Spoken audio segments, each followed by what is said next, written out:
Très contente. Alors, nous y voici. Ça fait, on est dessus, on a l'impression, moi, depuis 2 jours, là, j'ai l'impression qu'on a vécu le pire, là. Puis que là, on sort de ça. Là. Je sais que c'est pas terminé, mais la température, là, ça fait Oui, tellement du bien. tout à fait, C'est hein? la lumière, et on va attendre que les gens arrivent. Mais justement, j'étais rendue à la page sur la lumière. Vous parlez de la lumière, c'est la santé. Oui, C'est vraiment, donc j'aimerais ça qu'on arrive jusque-là dans le chapitre 5. Euh, donc, la lumière, source de vie, de santé. Donc, il y en a qui sont en France, donc bonsoir. Puis sinon, ben nous, on est en plein soleil. Donc, il y en a qui, je sais, qui nous écoutent comme en balado, qui se promènent, qui marchent avec nous. Puis et nous voici. Donc, bonjour, docteur Brouillard. Oui, le soleil fait tellement du bien. Les gens arrivent. Et est-ce que vous allez bien? ça va très bien. Oui, oui, excellent. J'ai profité ce matin d'ailleurs de cette belle journée ensoleillée, là. On a pu faire du ski, on a fait la marche dans la montagne. Très bien. On a sorti mon petit chat aussi. J'ai fait une petite attelle comme pour un chien parce qu'il est pas bien vieux. Je veux pas que ça aille n'importe où dans le bois. Fait que, on a pris une petite marche ensemble aussi avec le chat. Je l'ai, moi aussi, le coquin. J'ai un bébé aussi à côté de moi, un bébé chat. Euh, on parlait la semaine dernière, c'était assez fantastique. Là, on parlait un peu de l'eau, parce que vous aviez dit, on va y revenir, mais on parlait de cristal, on parlait de microbiote. Donc, évidemment, on s'inspire de votre troisième livre. C'est une question de vie et de mort. Pour moi, c'est le livre, comme je le dis à chaque semaine, pour bien vivre. C'est Oui. vraiment un livre pour pas rater sa vie. C'est un livre pour capter la magie de la vie et vivre notre vie aussi. Oui, oui, parce que au fond, qu'est-ce qu'on fait ici sur la Terre? À un moment donné, il faut se poser la question qui on est et qu'est-ce qu'on fait ici, hein? Je pense on aura beau faire un paquet de choses, et si on a manqué, à mon avis, cette leçon, cette mission qu'on est venu faire, qu'on est venu apprendre, eh bien, souvent, on va avoir l'impression d'avoir manqué quelque chose. Parce on a tous et chacun un travail à faire ici, quelque chose qui va nous élever, puis élever également le reste de l'humanité. Hein. Chaque être humain a un service à rendre à l'humanité, que ce soit dans le travail X, Y, Z, puis certains ont des missions un peu plus grandes qui vont toucher énormément de gens, donc qui vont être publics. Et tout ça, je pense que c'est important à un moment donné. Puis on se pose la même question que Socrate nous avait déjà posée à l'époque. Qui suis-je et qu'est-ce que je fais ici? Si on, à mon avis, si on n'arrive pas à mettre le doigt un peu là-dessus ou s'interroger, ben c'est comme si on manque une grosse partie on arrive et on part sans savoir qui on a été puis où on s'en va dans tout ça.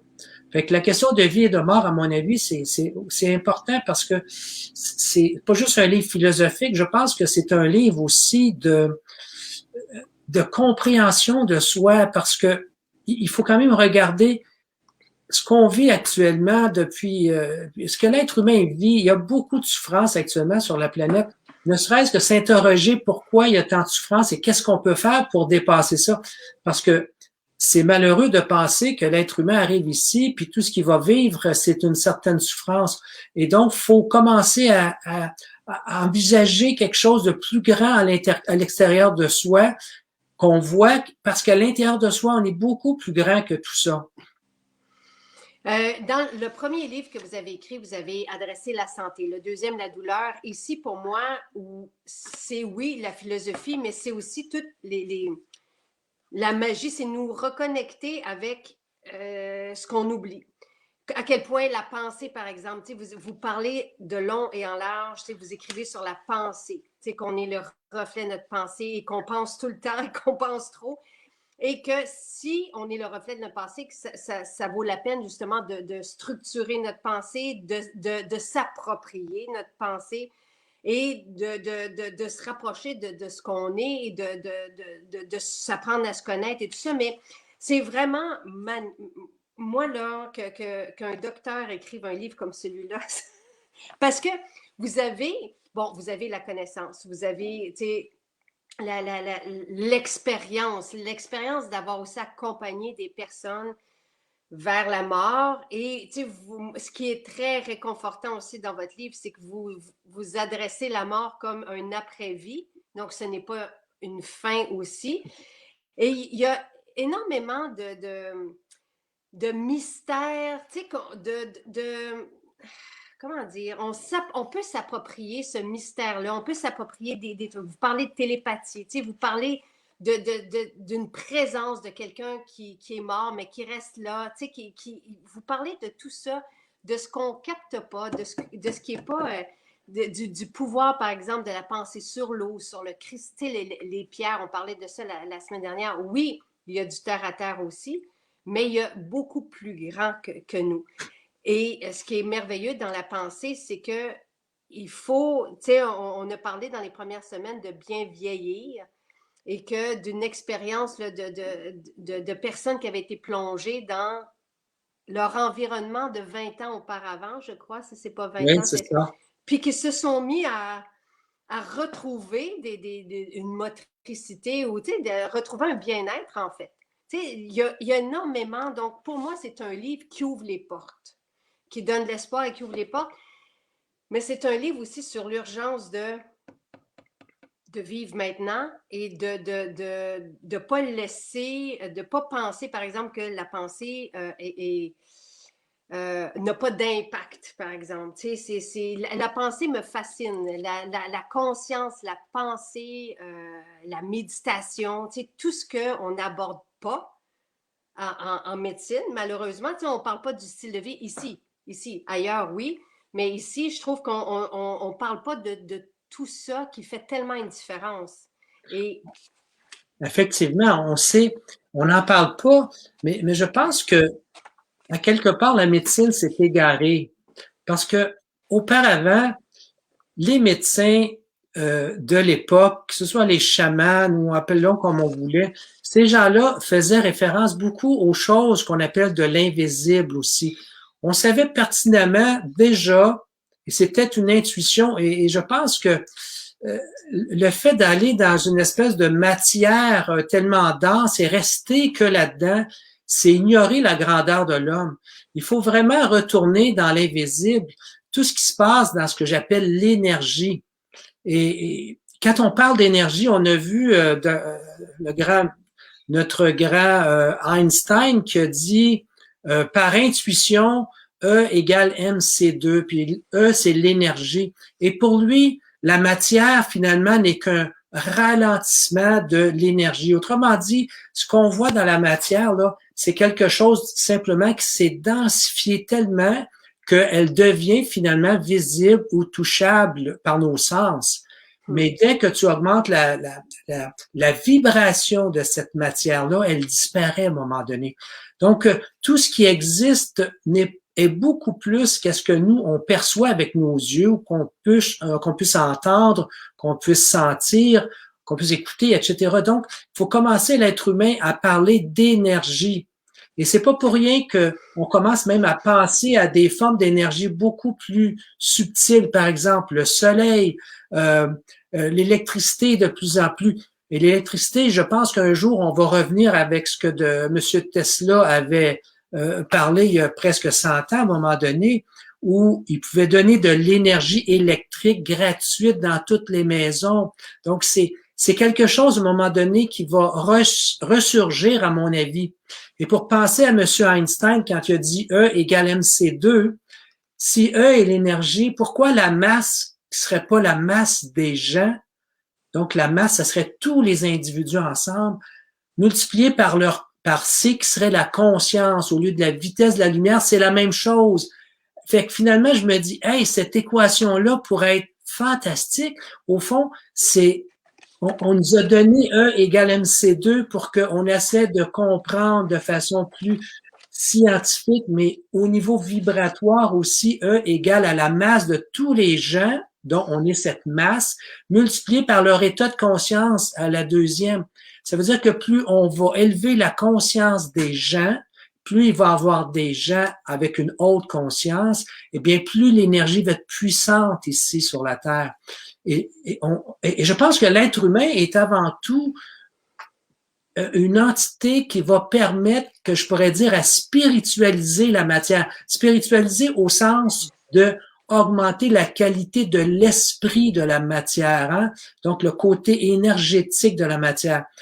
Et on s'en va de plus en plus. Je sens qu'à travers tout ce qu'on vit actuellement sur la planète, il y a un réveil de la population par rapport aux choses qui sont simples, mais qui sont tellement puissantes. Des choses qu'on ne voit pas, mais pas parce qu'on les voit pas qu'elles ne sont pas agissantes. On voit à quel point l'énergie qui est invisible a une infinie puissance en arrière de ça. On a commencé à fissurer l'atome pour donner la bombe atomique, tu peux t'imaginer. Et on l'a déjà dit aussi que c'est à travers les trous noirs où on semble rien avoir que les galaxies vont émerger. Donc, à partir de ce qui semble rien, il y a une puissance infinie là-dedans lorsque ça commence à se multiplier ou à sortir, si on veut, à s'extérioriser. Donc, l'être humain, à mon avis, c'est aussi un être, on pourrait l'appeler divin. J'aime pas toujours le mot Dieu parce que toutes sortes de facettes est donnée à Dieu, mais Dieu, c'est de l'énergie, c'est une intelligence qui, en dehors qui fait partie des grands systèmes qui nous habitent. Il y a cette intelligence qui est incroyable et pour laquelle on doit un jour tous et chacun aspirer, parce qu'on dit qu'on est des fils de Dieu, on est des fils de lumière aussi. Tu as parlé de la lumière au tout début. Effectivement, le corps humain, c'est composé de lumière. Le cosmos, c'est de l'énergie rayonnante. Donc, c'est des particules de lumière. C'est à travers les lumières, par exemple, c'est le rouge principalement qu'on peut voir les galaxies lointaines. Donc, on est tous lumière à quelque part. Et qui parle de lumière? Ben, parle de vibration. Je trouve ça exceptionnel. Les moments, vous parlez, puis souvent, je deviens tout émue, les yeux pleins d'eau, parce que c'est difficile de décrire exactement le livre parce que vous écrivez l'invisible dans ça. Oui. Et en même temps, c'est quelque chose qu'on a su quand on était enfant et qui nous fait du bien de reconnecter et écrit par vous. Là, ça devient tout. C'est comme si tout était possible.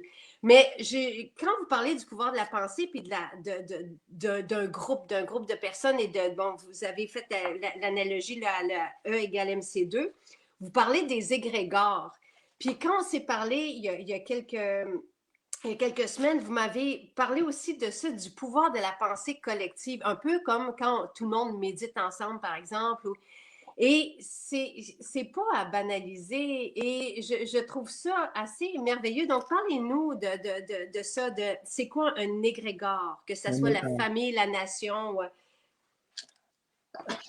Je vais commencer en disant qu'un égrégore, c'est un ensemble de pensées, d'une pensée collective, donc par plusieurs individus, qui va commencer, à cause que cette pensée-là est additionnée tous ensemble, qui va commencer à créer une certaine énergie qui va avoir aussi de retour des effets. C'est-à-dire qu'on va pouvoir se servir de ça.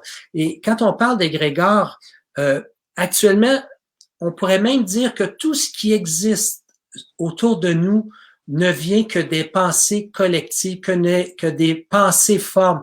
Un autre terme pour un égrégore, c'est une forme pensée. C'est-à-dire qu'à partir de pensées, on va finir par créer une forme. Et c'est bien normal puisque si on pense on a dit, si on veut faire un meuble, à un moment donné, il faut d'abord que ça commence ici. Puis on va l'extérioriser éventuellement par la parole, par un dessin qu'on va faire, puis on va carrément passer à quelque chose de plus concret. Mais ce quelque chose de concret émane tout le temps d'une chose invisible qu'on appelle la pensée. Les égrégores, ce sont des pensées collectives. Par exemple, actuellement, lorsque on commence à mettre dans une population un exemple de telle chose, ça fait tel produit, à force de penser. Dans mon livre, par exemple, je parle d'une chose assez banale. On va rechercher un petit toutou, et puis à un moment donné, au petit toutou, on commence parce qu'on a du plaisir avec, Et là, les enfants disent, oh, on l'a appelé Hector, mettons le petit toutou. Et puis là, la petite fille, le lendemain, a dit, oh, j'ai rêvé à Hector. Bon, c'est bien correct, mais j'ai rêvé que Hector m'avait guéri de mon eczéma, par exemple. Puis effectivement, la petite fille, elle a guéri de son eczéma. On ne sait pas si c'est Hector ou quoi, mais peu importe, elle a dit, c'est ça qui est arrivé. Et là, à un moment donné, elle en parle à ses amis. Et moi, j'ai un petit toutou, Hector, qui guérit l'eczéma. Wow, c'est fantastique. Et là, plusieurs personnes commencent à penser un peu la même chose. Pourquoi pas? Les enfants sont forts là-dessus. Mais là, même les adultes, à un moment donné, commencent à s'interroger. Écoutons, ça fait 2-3 fois que ça arrive. Est-ce qu'effectivement, il y aurait quelque chose il y aurait un potentiel dans ce petit toutou-là, finalement, qu'on dit inanimé. Eh bien, les gens, à force de mettre une intention dans un objet à l'extérieur, et ça peut être dans une pensée à l'extérieur, vont créer un effet dans cet objet qu'ils ont mis à l'extérieur. Donc, ça peut être un effet guérisseur, ça peut être un effet constructif ou un effet destructeur, peu importe, mais plus vous allez avoir une quantité, une masse de personnes qui vont penser la même chose à un moment donné par rapport à quelque chose qui arrive, eh bien, cette chose-là va arriver aussi. Et ça, c'est important parce que aujourd'hui, on a des médias C'est tellement ça que j'allais puissants dire. où on rejoint des milliers de personnes à peu près en même temps qu'on risque de faire arriver des choses simplement parce que tout le monde y pense en même temps. Fait que, ça Ouais. veut dire que c'est très important ce qu'on va penser. Et le jour où on commence à penser, malheureusement, on pense un peu trop souvent négativement, bien, nous allons attirer ces choses négatives. Un autre exemple aussi, hein, on parle des meurtres en série. Moi, je suis convaincu qu'à un moment donné, le jour où on médiatise beaucoup, par exemple, de meurtres crapuleux, eh bien, il y a des gens puis on les médiatise beaucoup. Il y a des gens qui écoutent ça puis qui regardent ça. Puis à un moment donné, ces gens-là vont être comme happés, si on veut, par ce nuage négatif. Et ces gens-là vont passer à l'action, eux autres aussi. Parce que ce sont souvent des gens qui vont être un peu plus faibles et les pensées collectives vont avoir un impact chez les individus qui vont les recevoir et qui n'ont pas la capacité probablement de pouvoir traiter avec intelligence, si on veut, ces renseignements ou ces choses un peu négatives que l'on voit. Donc, ça devient tellement important on peut devenir des amplificateurs de malheur à notre insu. Donc, c'est très, très important. Il n'y a pas une pensée qui est comme innocente à quelque part. Mhm. Toutes les pensées sont créatrices, pas nécessairement dans un temps immédiat, mais toutes les pensées, un jour ou l'autre, ils vont finir par s'actualiser. Et davantage lorsqu'il y a 1000, il y a 100 000 personnes qui pensent dans la même position. C'est pour ça, tout à l'heure, tu mentionnais que les gens, par exemple, qui méditent, plus il y a de gens qui méditent dans une même focalisation, on va arriver à créer cette chose-là. Monsieur Emoto en a fait des belles exemples avec des lacs qui étaient pollués au Japon. Il y était 2, 3, 400 personnes et en l'espace des fois de quelques semaines, le lac se dépolluait aussi alors qu'on avait tenté toutes sortes d'approches pour tuer les algues et ça n'avait pas fonctionné. Donc, il est temps que l'individu reprenne le pouvoir de sa pensée.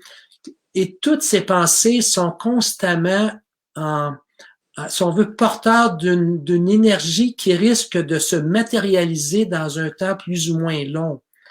Donc, à force de penser dans une direction, vous allez créer la direction que vous avez pensée. Il n'y a rien qui arrive comme ça par hasard. À quelque part, tout ça est orchestré et on est souvent le propre créateur de ces choses-là aussi. Et à notre insu, parce qu'on pense que la pensée, c'est pas tellement important.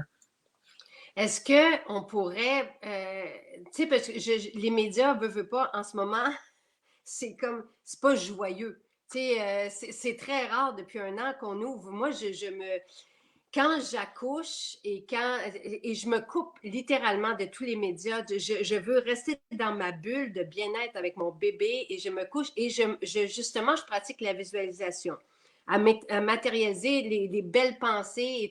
J'ai fait ça pour mes 3 enfants. C'est plus fort que moi parce que j'aime ça être avec eux puis je veux pas que des mauvaises pensées interfèrent avec le bonheur que je vis.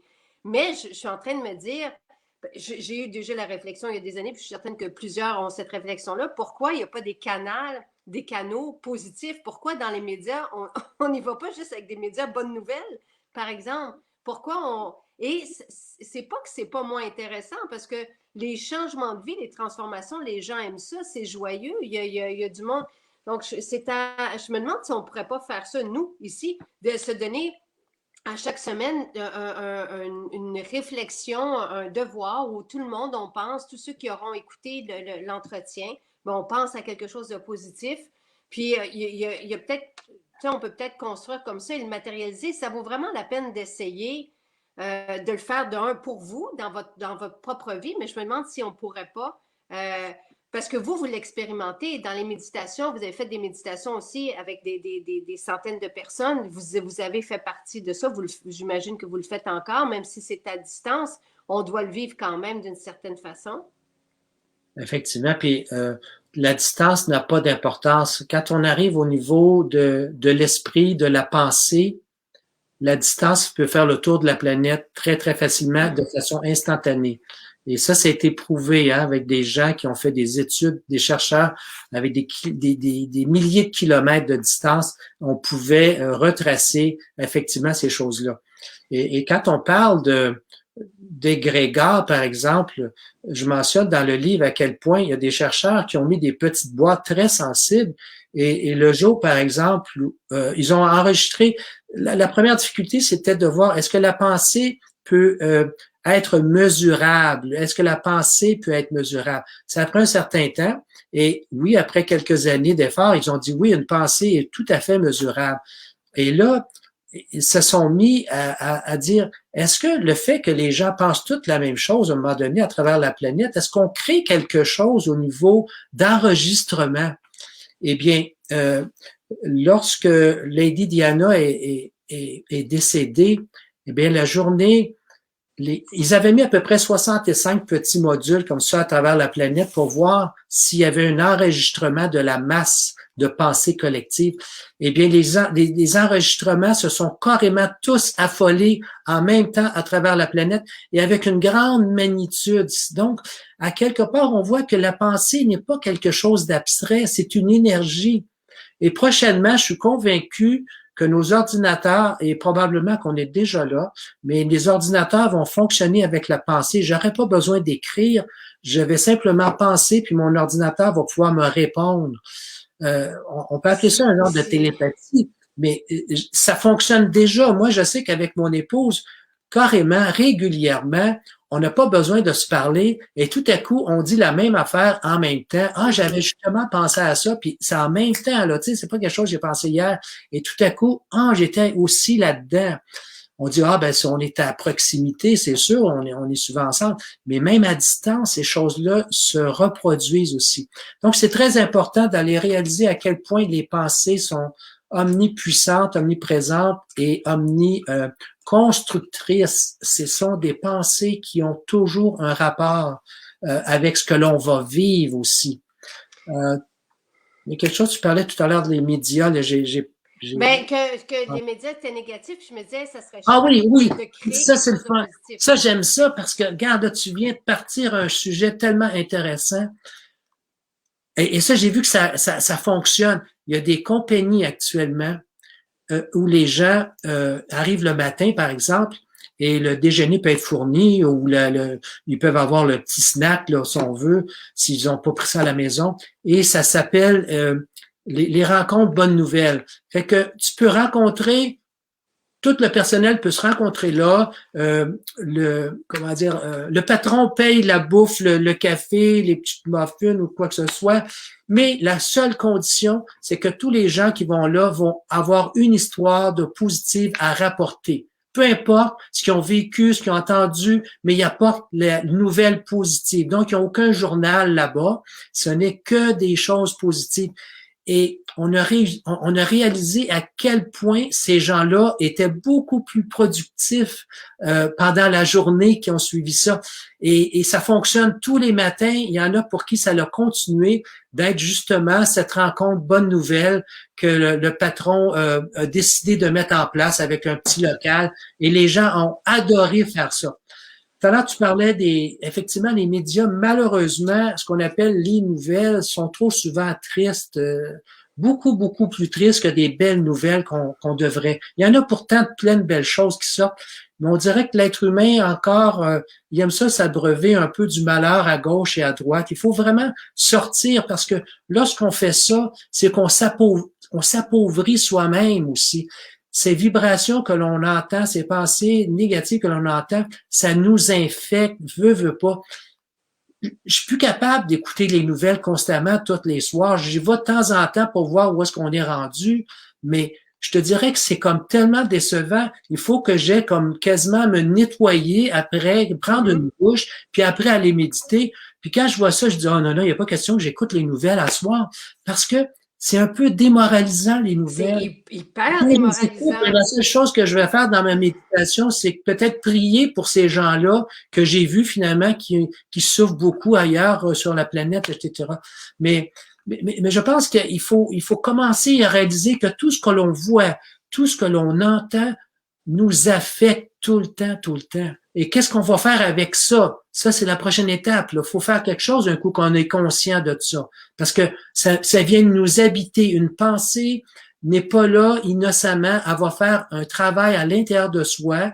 Et parfois, c'est vraiment désagréable ce qui va se produire dans les jours qui vont suivre. Alors, qu'est-ce qu'on fait avec ça? Moi, je sais qu'à un moment donné, on le réalise là, qu'on n'est pas bien. Là. Puis je dis, voyons. Puis effectivement, j'ai envie de changer d'air. Des fois, il y a une télé qui s'allume chez nous, puis je vais la fermer, puis je mets de la musique. Puis tout de suite, l'énergie change. Mais j'ai vraiment envie qu'on réfléchisse ensemble, puis qu'on se concentre sur les bonnes nouvelles. C'est sûr que c'est terrible ce qui se passe. On le sait, on n'est pas en train de dénier ça. Mais en tout cas, qu'est-ce qu'on peut faire parallèlement à ça pour chacun?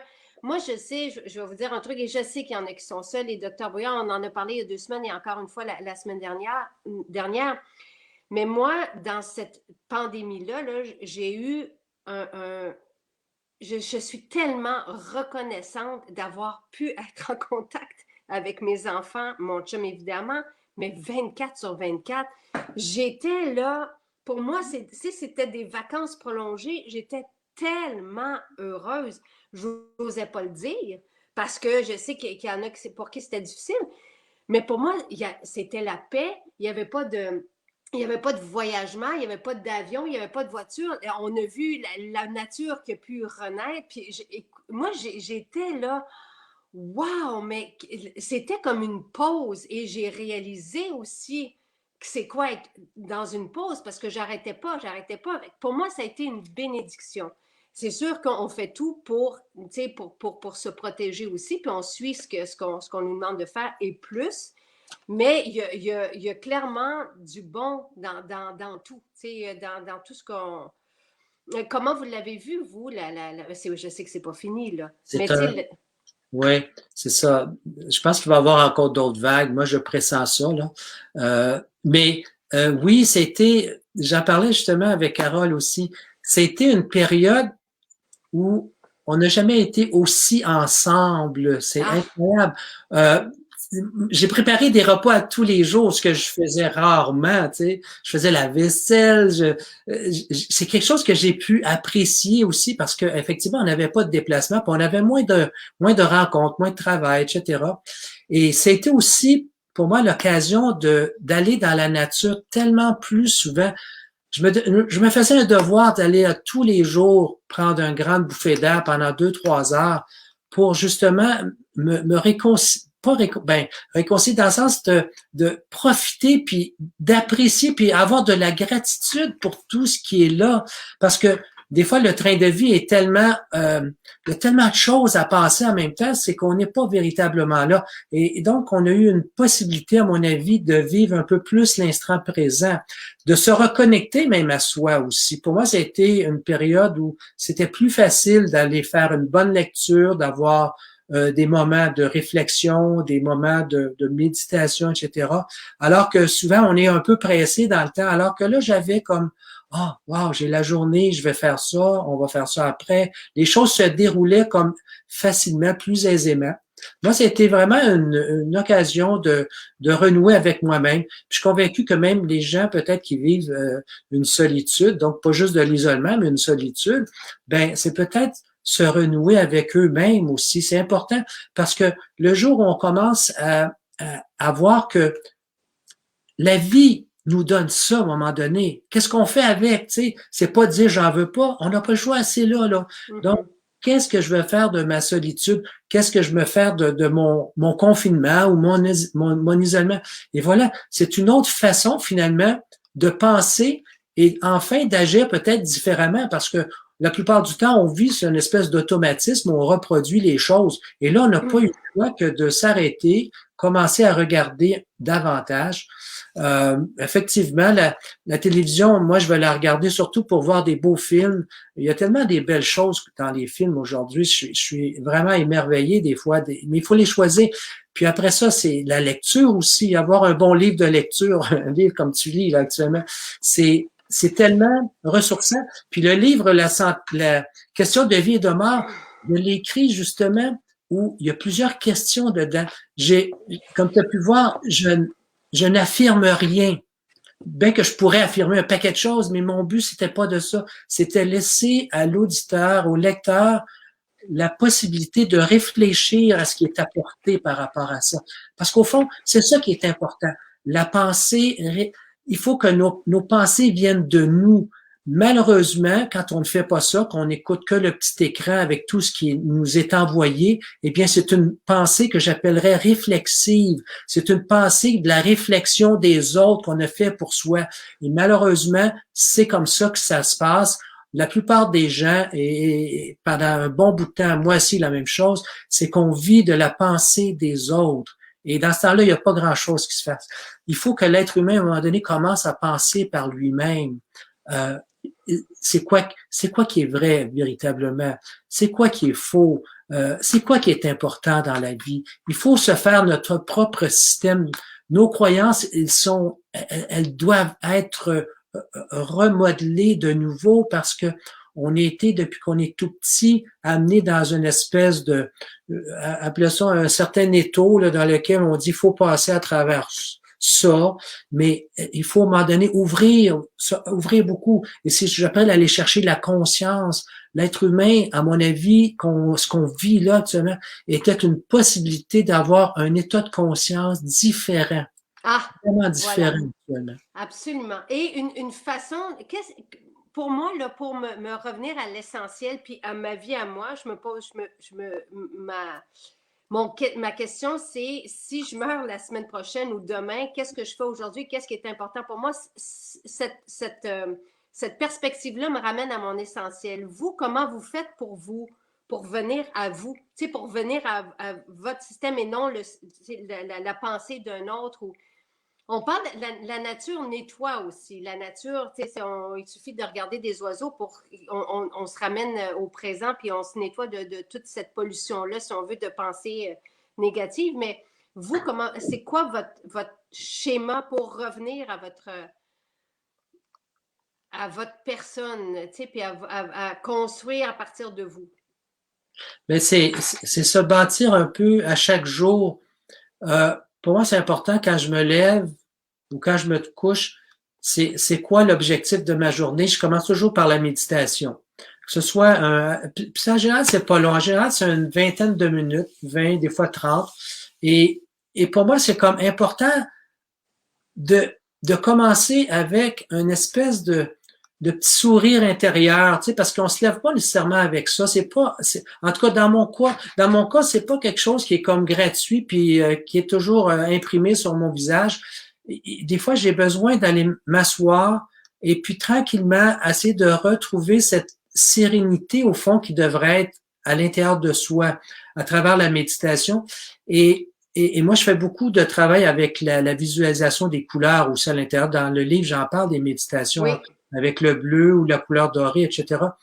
Et je réalise que plus tu le fais à un moment donné, en l'espace des fois de 5 minutes, tu te dis, wow, il y a comme une détente à l'intérieur de toi et tu as des objectifs qui font que pendant ta journée, les choses vont se déplacer, vont se placer beaucoup plus facilement. et il faut faire un effort de conscientisation aussi, dire qu'est-ce que j'aimerais faire aujourd'hui? Qu'est-ce qui ferait que aujourd'hui ça va être différent et que je vais vraiment apprécier?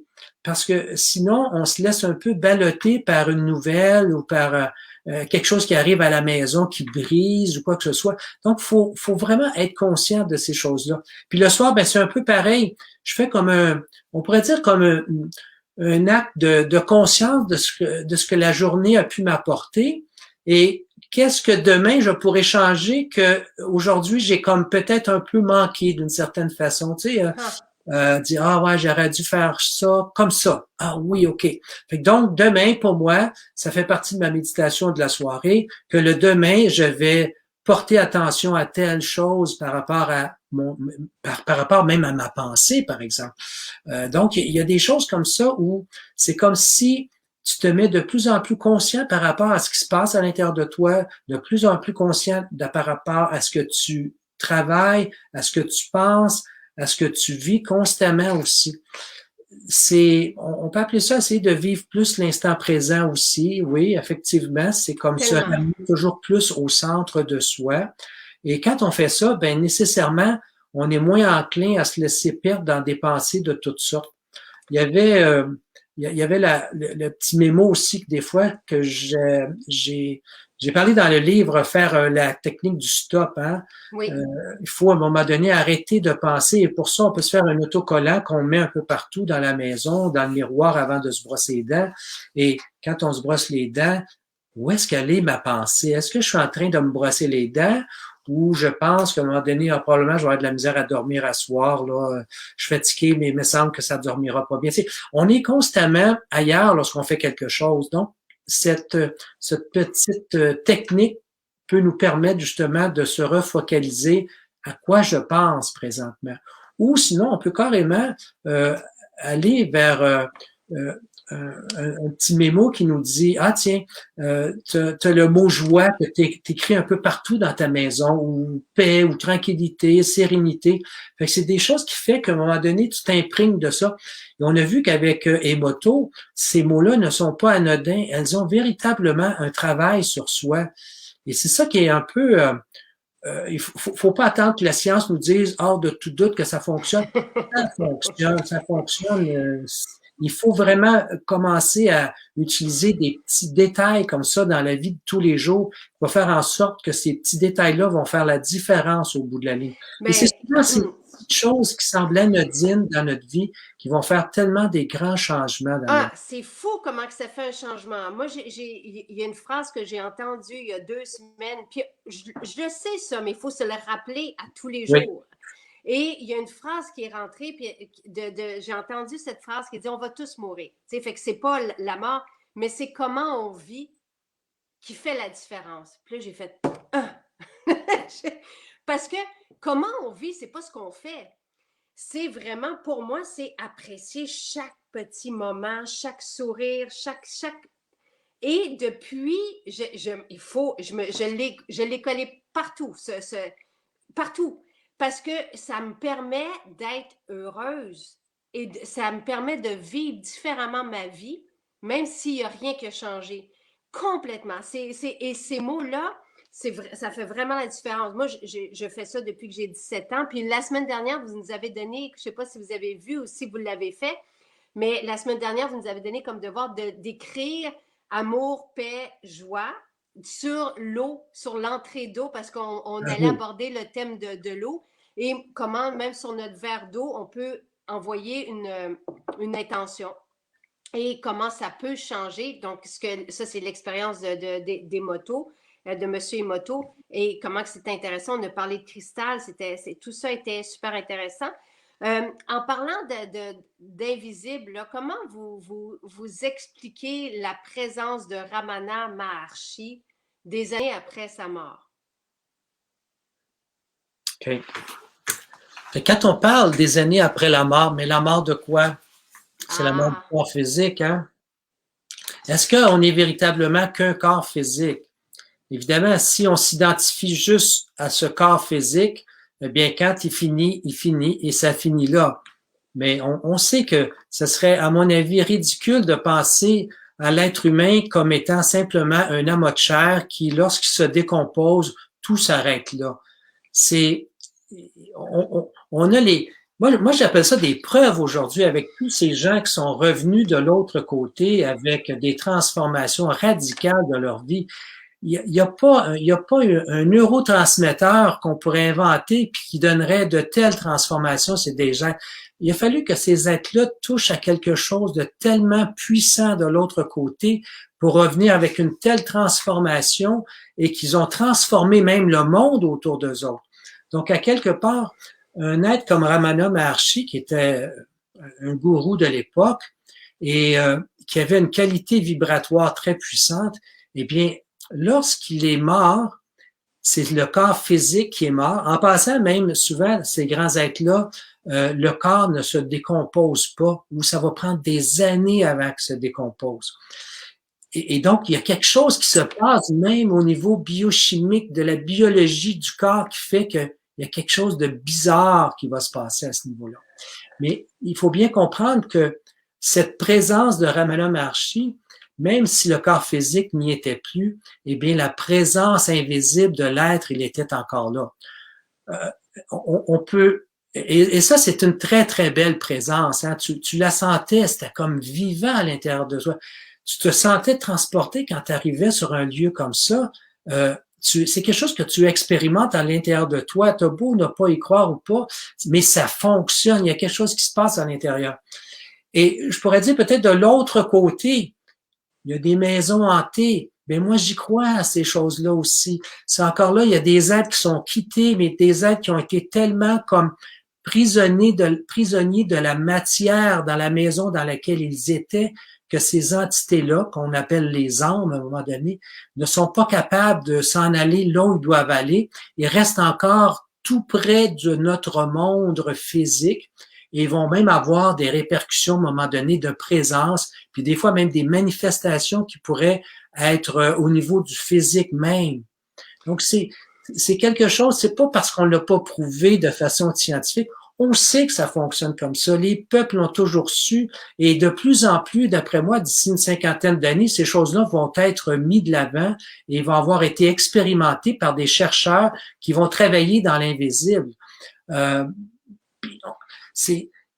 Imagine le jour où tu as un système de radio il y a 200-300 ans, tu arrives dans un peuple, donc 200 ans en arrière, et tu connaissais toute la façon dont une radio fonctionne, puis tu as tout ça dans ton matériel, et là, tu arrives, tu ouvres la radio, et là, les gens, ils écoutent la radio, ça joue par le haut-parleur, ben les gens vont identifier le haut-parleur comme étant une personne, mais cette chose-là tout à fait invisible, c'est pas parce qu'on la voit pas voyager que la personne qui parle n'est pas à travers du haut-parleur. Fait que c'est la même chose au niveau du monde de l'esprit. Ce sont simplement des fréquences différentes. Ce sont des vibrations à un autre degré qui font qu'on n'est pas capable de les entendre. La plupart, quoi qu'il y en a des gens qui ont un pouvoir un peu plus au niveau sensoriel, un peu plus. Donc, il y a des gens qui peuvent commencer à entendre ces gens-là quand ils se présentent.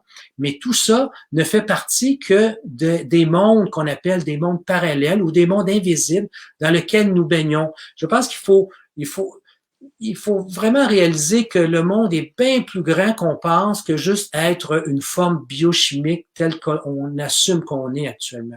Et c'est pour ça que le jour, et j'ai dit dans mon livre, le jour où on va vraiment mourir dignement, c'est le jour où on va avoir vécu dignement. Ça retouche un peu ce que tu vis aussi. Et il y avait un grand philosophe japonais qui était tout à fait contre la peine de mort. Puis là, ils lui ont dit, oui, mais pourquoi vous voulez pas qu'on applique la peine de mort à celui qui en a tué? Il a tué 50 personnes, puis ça a été vraiment très avec sadisme, tu sais. Il dit, ben non, il dit, on n'est pas pour lui donner un cadeau comme ça. Il dit, comment ça? Ben, il dit, chez nous, vous savez très bien que quand quelqu'un meurt, on fête, on est content, puis lui aussi, il est content de partir parce qu'il a fait un beau travail ici. Et là, vous voudriez lui donner le cadeau de la mort parce qu'il a tué un paquet de monde. Non, il y a des choses à comprendre, c'est pas le temps de le tuer, finalement. Fait que ça nous dit à quelque part que oui, il y a des êtres qui ont compris que la mort n'est pas la fin, n'est que la fin du corps humain, mais n'est pas la fin de l'être humain. Et c'est tellement important le jour où on réalise ça, parce que il y a une grandeur dans nous, finalement, qu'on commence à toucher. Et cette grandeur-là, lorsqu'on y touche, peu importe ce que l'on va vivre dans notre physicalité ou parfois dans notre maladie, nos douleurs, etc., bien, elles n'ont vraiment plus d'importance rendu à un certain niveau, puisque on n'est plus identifié à ce corps-là. Et c'est important qu'il faut commencer à le voir dès maintenant, parce que de plus en plus on a comme banalisé, puis on s'est retranché en arrière. Les gens ne meurent plus à la maison, on les met dans des endroits spécialisés, comme si finalement la mort ne fait plus partie de la vie. On les met dans des centres de longue durée, et souvent les êtres humains, les enfants ne vont plus voir grand-maman qui va peut-être mourir dans quelques jours. On évite de faire peur aux gens avec ça. Mais pourquoi avoir si peur de la mort alors qu'au fond, ce n'est qu'une transition finalement? Et là où s'en va cet être-là, c'est un monde meilleur que le monde de souffrance dans lequel il vit et qui, à un moment donné, va terminer pour passer à quelque chose de plus grand de l'autre côté. Fait que tout ça, c'est un monde de fréquences différentes. C'est un monde.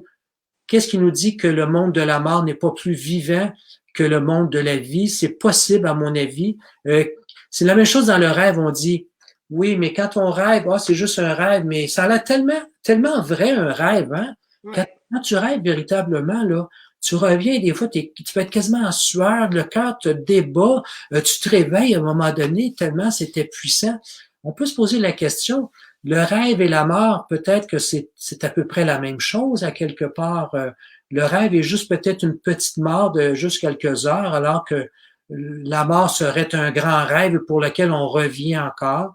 Puis on peut même se poser la question, qu'est-ce qui est un rêve? Est-ce que ce qu'on vit actuellement, c'est un rêve?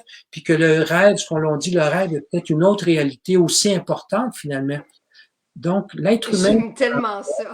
J'adore ça. L'être humain ne ment pas, puis on sait que si on fait des électroencéphalogrammes, les énergies cérébrales n'arrêtent jamais, puis elles sont même plus intenses la nuit alors qu'on dort. Donc, les ondes cérébrales sont pleinement actives, en plein état de sommeil, en plein état de rêve. Donc, il y a quelque chose qui se passe constamment. On ne perd pas le fil, si on veut, de la vie en dormant ou en mourant. C'est vraiment important à un moment donné de réaliser. Il faut qu'on commence à réaliser qu'on n'est pas le corps physique. Est-ce que vous vous servez de vos rêves?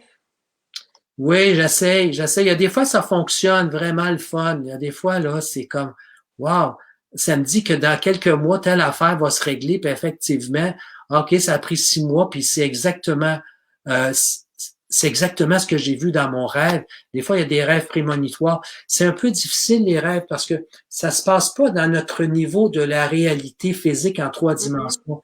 C'est une autre dimension, les rêves.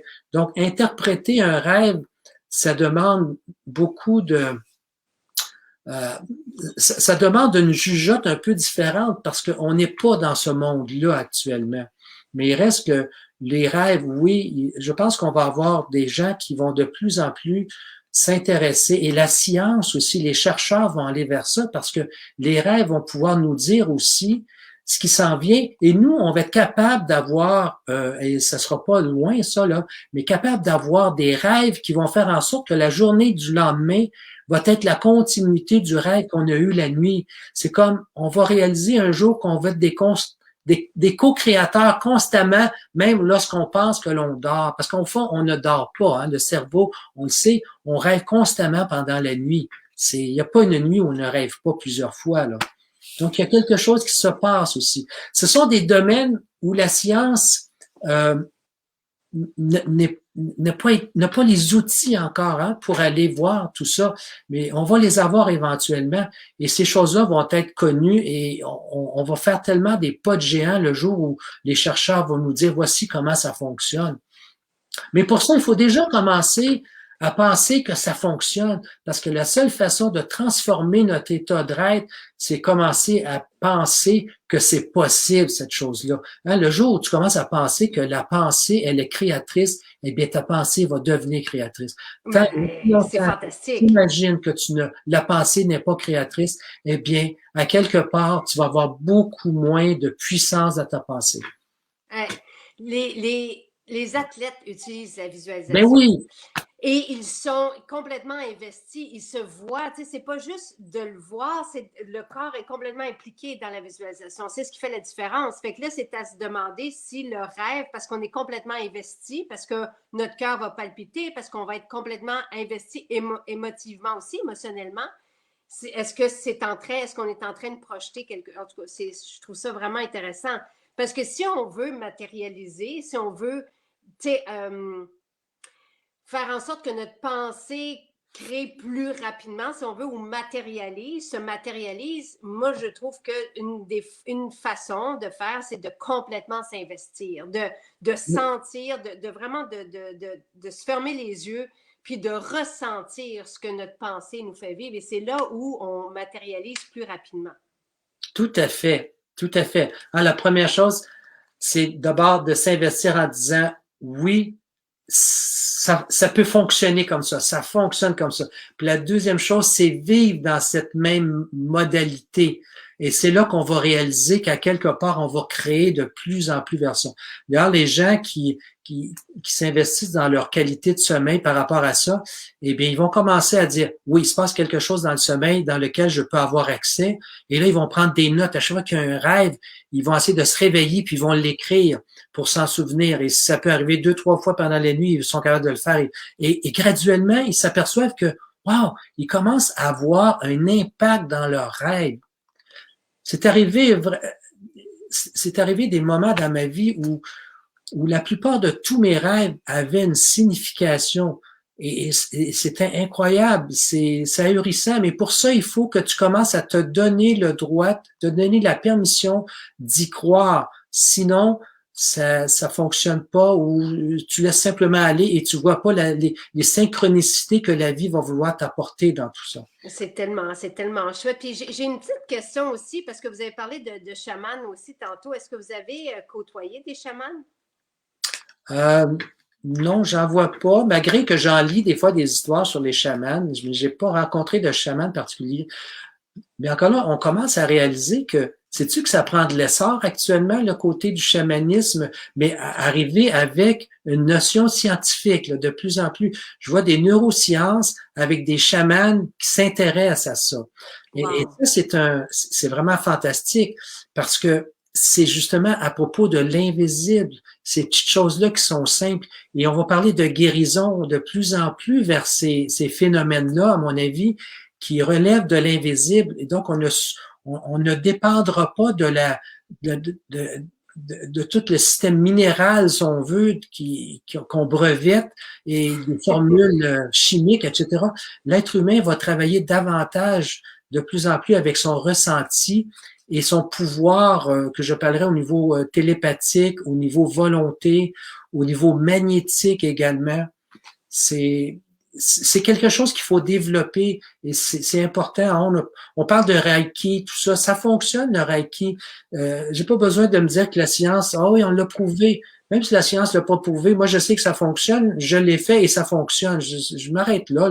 Je sais quand ça marche ou ça marche pas. Tu sais, est-ce que c'est bon du beurre de peanut pour toi puis si t'adores ça? Quand tu dis oui c'est bon, c'est bon. J'ai pas besoin de la science. Ça me dit ouais le beurre de peanut ça a tel goût et c'est vraiment bon. Ben non. Est-ce que c'est bon ou c'est pas bon pour toi? Ben, c'est fini là, hein? Tu sais, la semaine dernière, les autres semaines, on parlait d'Ayurveda et de médecine chinoise, mais on a toute une belle médecine ici au Québec, tu sais, la médecine autochtone. Et j'ai, en tout cas, à suivre là, ce qui peut se passer, mais il est temps qu'on reconnaisse cette médecine-là puis qu'on s'y intéresse aussi, je trouve, tu sais, parce qu'ils ont un savoir, une connaissance que, tu sais, qui est tellement plus profonde que la nôtre et tellement plus ancienne que la nôtre aussi.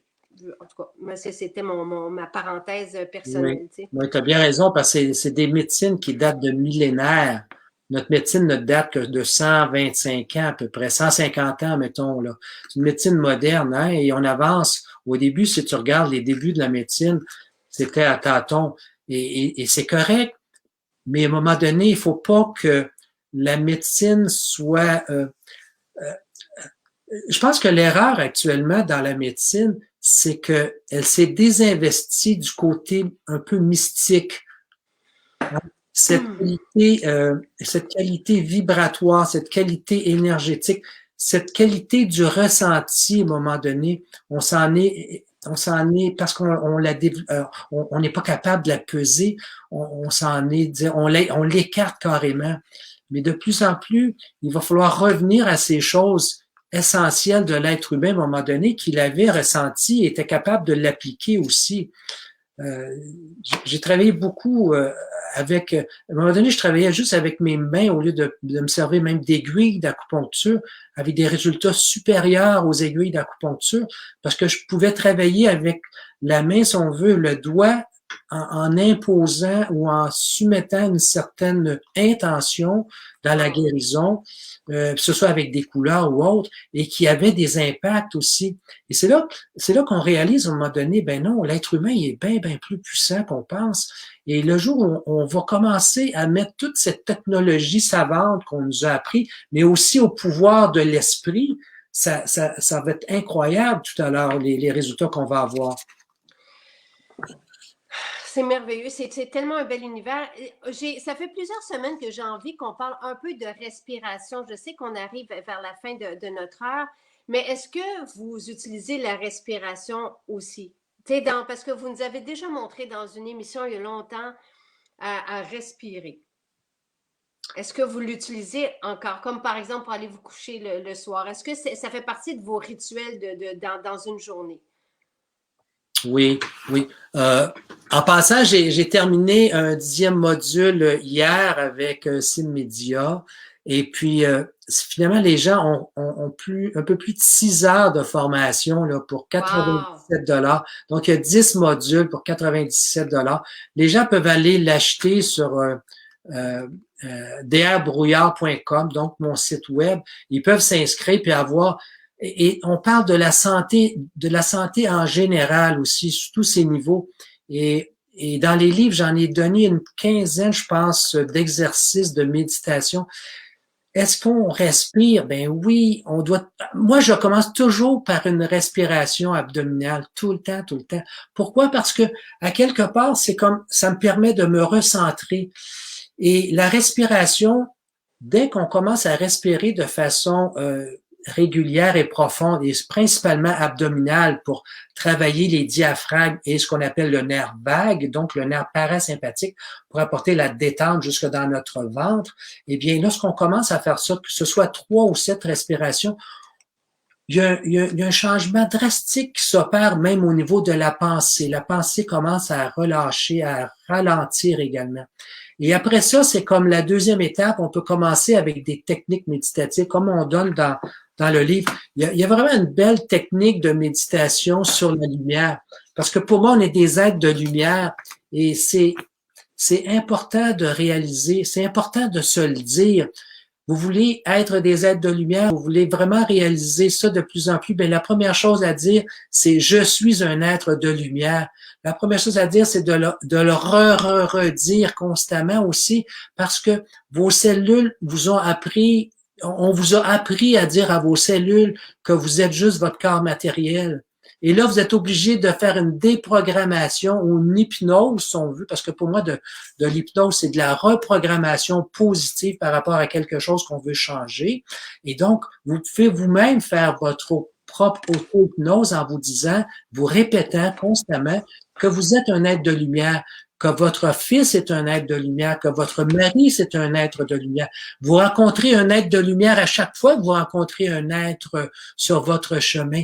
Fait que le corps humain, il est bombardé de toutes sortes de malaises physiques ou psychologiques, mais en arrière de ça se cache toujours un être de lumière qui demande à être un jour mis en pleine lumière, si on veut, et que vous le reconnaissiez aussi pour ce qu'il est. Donc, on ne peut pas juger qui que ce soit le jour où on réalise qu'on est tous des êtres de lumière, qui sont venus s'incarner ici dans un monde difficile, qui sont venus s'incarner avec toutes sortes de problèmes que l'on vit au niveau de notre psychologie, de notre physique, mais à l'intérieur à l'intérieur de chaque personne, chaque corps physique, il y a cet être de lumière qui est là et qui ne demande qu'à être vu, compris, puis aimé. Et Et voilà.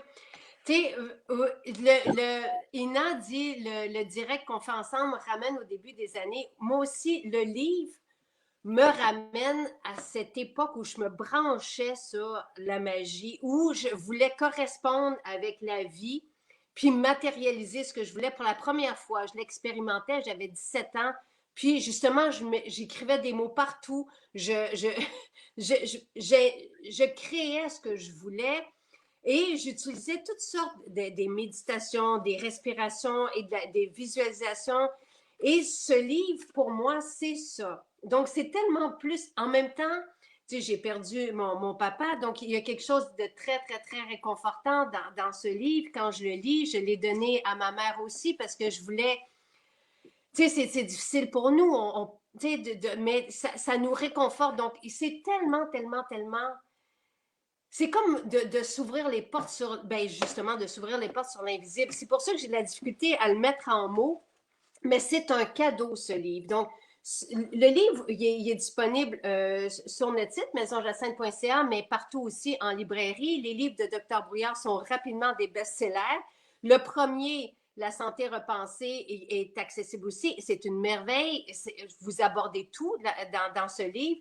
Et après ça, le deuxième, c'est La douleur repensée. Et sur votre site, donc drbrouillard.com, vous avez accès à 6 heures d'informations, donc de conférences, si on veut, de vous. Donc, oui. Tout ça en mots, ce qu'on se voit aussi, ce qu'on voit aussi une semaine après l'autre. Là, et vous parlez de tout, vous abordez l'eau, on en parlera. Moi, la semaine prochaine, est-ce que c'est la semaine prochaine qu'on se voit ou c'est la semaine suivante, hein, le 30, hein, qu'on s'était dit? La semaine prochaine, c'est pas possible, je pense. Ah non, c'est ça, c'est dans 2 semaines. Donc, dans 2 semaines, moi, j'ai envie... Le mardi dans 2 semaines. C'est ça. J'ai envie qu'on aborde l'eau parce que vous avez dit on va reparler de l'eau et l'eau, on est constitué d'eau. Donc, à quel point c'est important. Moi, d'ici là, et ça sera mon cadeau la semaine prochaine, comme Dr. Brouillard ne sera pas là, je vais diffuser l'émission que vous aviez faite avec les enfants. Vous les avez montré à des enfants la méditation et les pierres. Vous avez parlé de la magie des pierres, si on veut, et de l'importance des pierres. C'était tellement fantastique. Donc, moi, je diffuserai cette émission-là la semaine prochaine. Mais j'ai envie aussi qu'on parle d'auto-hypnose. Et que donc, parce que je trouve ça fantastique. Et dans le chapitre de lumière, tu sais, parce que vous parlez de l'invisible et de la pensée et de tout ça, mais il y a aussi des trucs concrets. Et j'ai été surprise de lire, parce que je parle depuis quelques semaines du sauna infrarouge. Et j'ai été surprise de vous lire la thérapie par sauna de rayonnement infrarouge est une technique simple, agréable et peu coûteuse. L'infrarouge éloigné, guérit, relaxe et désintoxique. Et moi, pourquoi j'en parle pas? C'est justement parce que je me dis, je vais me faire taper dessus. C'est sûr, dès que je parle de quelque chose, parce que j'adore le sauna infrarouge. Vous en avez un chez vous? Oui, j'en ai un chez moi, j'en avais au bureau. Oh oui, tout à fait. Non, l'infrarouge, c'est malheureux que ça ne soit pas plus véhiculé que ça, parce que l'infrarouge éloigné, c'était découvert dans les années 70. Et les premiers qui ont fait ça, là, c'est les astronautes. Les premiers qui ont commencé à voyager pour aller sur la Lune, ils étaient dans une espèce de capsule dans laquelle ils étaient assis sans être capables de bouger quasiment. Là, ils se promènent pas de haut en bas. Hein. Je sais pas si tu viens des premières capsules. C'était vraiment minuscule. Et là, je disais, ouais, mais là, il faut faire de l'exercice. Il faut que le corps commence à s'activer, que la circulation s'active. Sinon, qu'est-ce qu'on peut trouver? Eh bien, c'était les premiers à avoir des plaques infrarouges éloignées. Ils approchaient ça de leur corps et ça leur faisait faire de l'exercice sans être obligés de faire de l'exercice. Donc, les cellules de la peau et des muscles parce que le rayonnement infrarouge va jusqu'à 2 pouces de profond. Donc, c'est vraiment une chaleur profonde. C'est pas une chaleur de radiation. Ça vient pas très chaud dans une cabine comme ça, peut-être 60 degrés comparativement souvent à 100 degrés.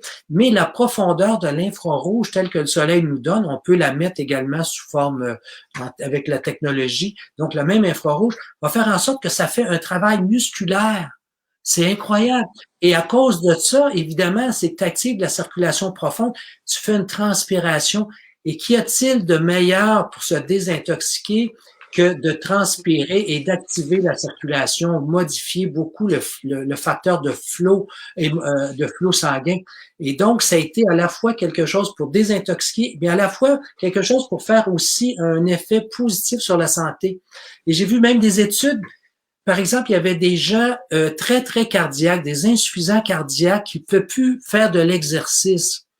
Et là, ils ont pris une trentaine de ces individus qui ne pouvaient plus même marcher, c'était rendu difficile pour eux, il fallait qu'ils soient quasiment en chaise, et ils ont décidé de leur faire des traitements par infrarouge comme ça. Eh bien, au bout de à peu près un mois, leur qualité cardiaque a augmenté de 30%. C'est comme s'ils avaient fait de l'exercice sans faire de l'exercice. Mais en plus, c'est sûr que le processus de désintoxication qui s'est rajouté à ça, qui fait que finalement, ils ont eu des résultats. Fait que donc, il n'y a pas d'erreur. L'infrarouge éloigné est, à mon avis, quelque chose de vraiment souhaitable. J'ai une larme qui coule.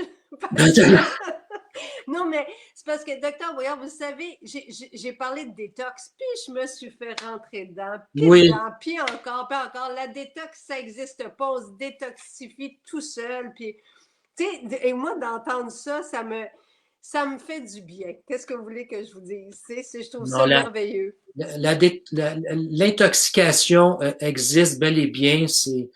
Et je peux te dire que les gens qui font un travail de désintoxication avec différents produits, différentes techniques comme ça, ce sont vraiment des gens qui vont aller retrouver une santé supérieure. On a parlé juste du sucre à un moment donné, à quel point le sucre actuellement est en train de givrer notre foie. Les gens souffrent, à 25% de la population souffre de stéatose hépatique, de foie graisseux, de foie gras. À quelque part, c'est une intoxication. Quand on fait des tests à la caféine ou des tests à l'acétaminophène, voir le phénomène de neutraliser la caféine, eh bien, il y a des gens pour qui ça va prendre, mettons, X temps, puis il y a d'autres gens, ça va prendre 50 fois plus longtemps à être capable d'éliminer ça. Eh bien, ces gens-là sont intoxiqués. Leur foie, normalement, qui aurait dû faire ça 50 fois plus vite, il n'est pas capable de le faire. Fait qu'imagine, lorsque tu as 300 000 réactions aux 2 secondes à peu près, eh bien, ça va pas bien à un moment donné dans le corps.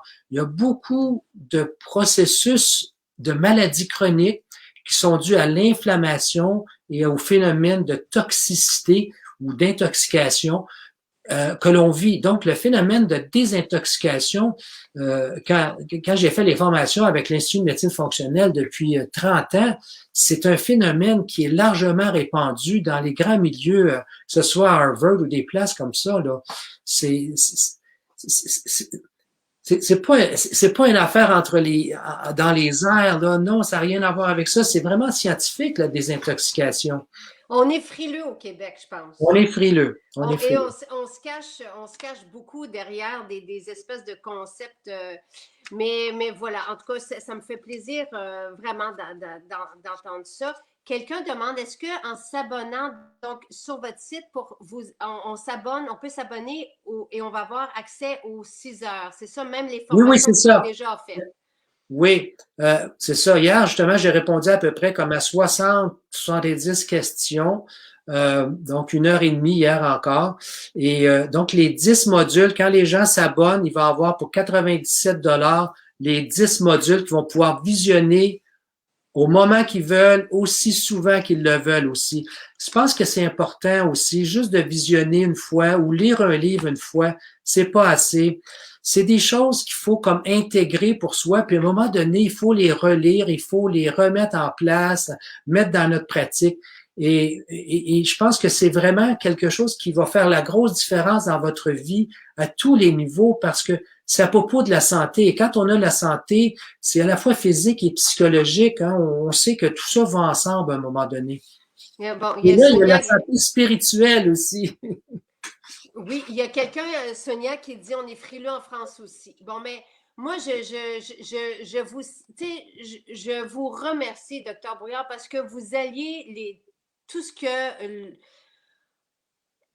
tout ce qu'on a appris ensemble en un bon en une bonne philosophie, en un bon style de vie. Et ce que vous avez écrit dans le livre et que mon chum était venu me chercher, c'est qu'avec un beau style de vie, donc qui inclut tout ce qu'on a appris depuis des millénaires, et ce que vous allez retrouver donc en écoutant Dr Brouillard, en lisant, moi, je dirais peut-être le premier livre et celui-ci, parce que celui sur la douleur concerne vraiment la douleur.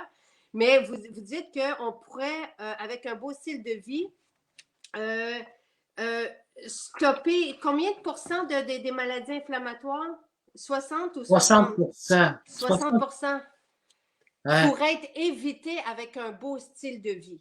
Et quand je vous lis, un style de vie ne comprend pas que l'alimentation et l'exercice. C'est aussi l'état mental, l'état émotif. Donc, c'est d'avoir, justement, vous nous avez montré il y a 3 semaines à méditer, c'est de prendre le temps de se déposer, de respirer. Tout ça fait partie d'avoir de la gratitude et de contrôler nos pensées aussi, de s'approprier nos pensées, si on veut.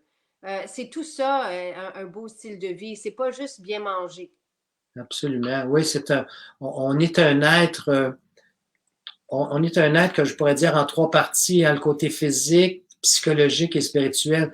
Et si on veut véritablement arriver à avoir un bon style de vie, mais faut faut s'occuper de ces 3 parties qui nous composent finalement.